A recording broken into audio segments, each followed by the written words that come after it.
my 4th day of high school. I'm walked through the gates. I've gone to my locker, which is probably a 2-minute walk from walking in. I'm early to school this day. My mum's dropped me off early because I always used to get to school early to play basketball before school, but that wasn't really a thing in high school. And there was this girl near my locker.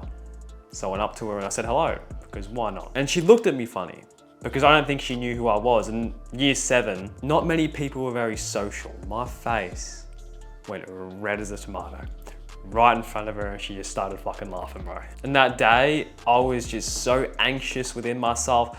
I thought she told everyone. No one really came up to me and said anything, so I don't think she told a lot of people, or she didn't tell anyone, but imagine that, bro. I went through that day, my face went really red probably 3 or 4 times from getting called out in class. I used to love those classes when everyone was quiet, there was no talking, there was no group activity, it was just individual work because I didn't have to talk. So after that, I didn't talk to a girl for 2 years. In high school, I didn't talk to a girl for 2 years. A few weeks after that event happened, my face went really red in front of that girl. We had a class called Indonesian. We learned the language, right? But I was sitting next to my friend, and I think this is one of the first times he really noticed me go really red. And he said, "Jack, why are you going so red, bro?" He said that in front of literally everyone. And he was just joking around. He didn't know that I struggled really badly with it. He had no idea. He wasn't trying to embarrass me. He was just wondering, what the fuck's going on? You're going really red. And bro, everyone started looking at me and it was fucked. Like, bro, that was the most uncomfortable I've ever felt in my life. If I had the opportunity not to talk, I wouldn't talk. I'd only ever talk if I had to talk in high school from year 7 to year 9 because of the things that happened. I was called a faggot the first day of school, and that didn't really help either. But those 2 events, the Indonesian class and the girl who laughed at me, and I remember because we weren't allowed our phones in class, whenever my face went really red and I really wanted to escape like the room I was in, I would just go on my computer because I loved basketball at the time and it was the only thing that I actually enjoyed and my only source of escapism. I would just go watch basketball highlights just to distract myself from everybody when I felt really nervous. I remember literally asking my mum a couple of times, especially when it got really bad after that Indonesia thing. I asked her, why does my face go really red? Like why? Why doesn't everyone else's face go really red? And she told me that she used to struggle with it a lot too, but she grew out of it. And I'm like, I'm never going out of this shit. Like, I'm never growing out of it. I'm always gonna go red my whole life. And she thought I was joking when I said this, what I'm gonna say to you right now. I asked her, is there medication for it? And I think she thought I was joking. I never really asked her about it. But I'm pretty sure she thought I was joking. She started laughing, but I was being serious. I fucking hated that shit so much. It was the worst thing. I said to myself, if I had 2 wishes, it would be to make the NBA and stop my face going red forever. That was literally what I said to myself. In year 7 to year 9, that would be my 2 wishes. I would rather my face stop going red than retire my whole family. That's how fucked it was for me. And I know a lot of people struggle with that, but for me, it was so bad because I cared so much about what other people thought of me. But it got to year 9, I got cut from the basketball team and that kind of enlightened me. I felt a heavy lift off my shoulders because I'd always had the mentality, I have to make the NBA unless I'm not successful. I have to make this. If I make anything below the NBA, I'm a failure. And when I really decided that I don't really want to take basketball serious anymore. I just want to play for fun. I want to play for the game. That lifted so much weight off my shoulders. And at the time I was getting really into fitness. So I started a fitness YouTube channel. I started posting on there every single day and I just said, fuck it. I literally just said to myself one day, this is probably one of the best days of my life. I just said to myself, 2021 hit, I said to myself, fuck everyone.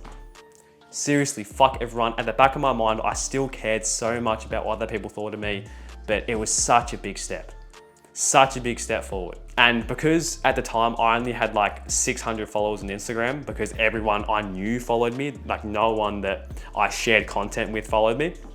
So I shared my YouTube channel to my Instagram and that, bro, I was so nervous about it. I sat there for an hour literally thinking, should I post this on my Instagram story? Should I post my YouTube channel on my Instagram story? And it came to, I just said, fuck it, I'm gonna do it. And every single time I did something like that, every single time I said something that in my videos that I know I should be saying, but I'm too scared about what this person thinks of me. I'm too scared about what this girl thinks of me at school. Every single time I did that, my don't give a fuck muscle grew. And all it took was me stepping outside my comfort zone every single day. I got back to school after lockdown because when year 9 started, it was lockdown. I got back to school in lockdown after posting a crap ton. And when I did come back to school, I had 200,000 followers on TikTok. So my confidence was definitely higher because of that social status. But it wasn't just from that. It was also because I'd been on NoFap for about 3 or 4 months at this point. I put on some size at this point. I was more confident in myself, but I got back to school the first day and my face went red again. I told myself my face is never gonna go red again. I'm too confident now. Go back to school, first period, face goes fucking red. Yeah, and the teacher was asking us what we did in lockdown. And I said, I focused on myself. And everyone just went fucking quiet. No one said they focused on themselves. They just said they, just relaxed. I said I focused on myself. I was the only one who said that. And everyone, like no one really laughed at me, but still, no one answered. It was just quiet. So the teacher said, what do you mean by focusing on yourself? Bro, I was so fucking nervous. I said I started hitting the gym. I started posting on YouTube. She asked me, what do you post on YouTube? I said fitness videos. And at this point, I was still skinny, so you wouldn't be able to see any size on me with a shirt on. With a shirt on, you think I'm like an average kid. Yeah, a skinny kid, because my forearms are very skinny still because I don't really train them. And I think that 200,000 followers really saved me. Because if I said I had like 10 followers on TikTok, I think I would have went like really red. I still went red, but I stood up for myself, I was confident, and that was a big step for me. And every single class, if I could, after that, because it wasn't that bad, I thought it was gonna be worse in the moment.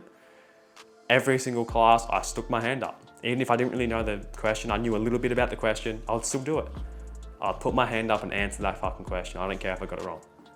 I did this for a long time and I was still very nervous. I lived in anxiety at school for about 5 months, but I did it every single day. I told myself every single day I'm gonna step outside my comfort zone. And now I'm myself. I can talk to a woman if I feel like talking to a woman. I can ask or answer a question at school even if I might not know it. I know how to say, I don't know this question, in a confident way. If someone asks me something at school about my personal brand, about my creating content, I answer that question in pure confidence. All because I looked at my mind, at my anxiety as a muscle, right? I looked at it as a muscle. There is a muscle called don't give a fuck. And every single time you train that, when you get really nervous, you go out there and do something that really makes your fucking, you get really nervous from that. That's like hitting a really good workout in the gym. Something that might not make you very nervous is like a little workout in the gym. You're still making progress. However, it's not as good as the good workouts, the intense, longer ones. But beginners, they might start with 5-10 minute workouts in the gym, and that's the same with anxiety. You have to identify the root cause of your anxiety. Why are you actually so nervous? The reason I was so nervous was because I wanted other people to validate me. I didn't like myself. I didn't, because all I would do is go fucking red. That's all I do. And I wanted other people's approval. And that's why I cared so much about their opinion. So I want you to find the main course for you. And for a lot of people, it's the same. Yeah, my reason's the same as yours. And challenge that idea every single time. And look, bro, this shit isn't easy. It's not going to be easy. Yeah, that's the point. Shift your perspective. The harder something is, the better. Seriously, fuck what they think. Seriously, fuck them. This is your life. You only get one life. You only get one shot at this, bro. You get one shot, and I don't want you to live your life behind other people's opinions. It's seriously a waste of time. If you don't like yourself and you seek approval from other people, well, identify the best version of yourself and work towards that every single day. One of the reasons why I was more confident going back to school was because I'd made progress towards the life I want to live. Keep the promises you tell yourself, step outside your comfort zone every single day. I can guarantee your social anxiety won't drop instantly, but day by day, you'll become more confident and more confident and more confident. You own your social anxiety. You own this bitch. You own this motherfucker. Yeah, you are the boss of your mind. Yeah, feel the anxiety. Look at it as a superpower. When your heart starts beating, your face going red, that's it from me. Subscribe if you're new. Join our free Discord server down below, completely free. Yeah, our YouTube community. And I'll catch you in the next video, bro. Peace.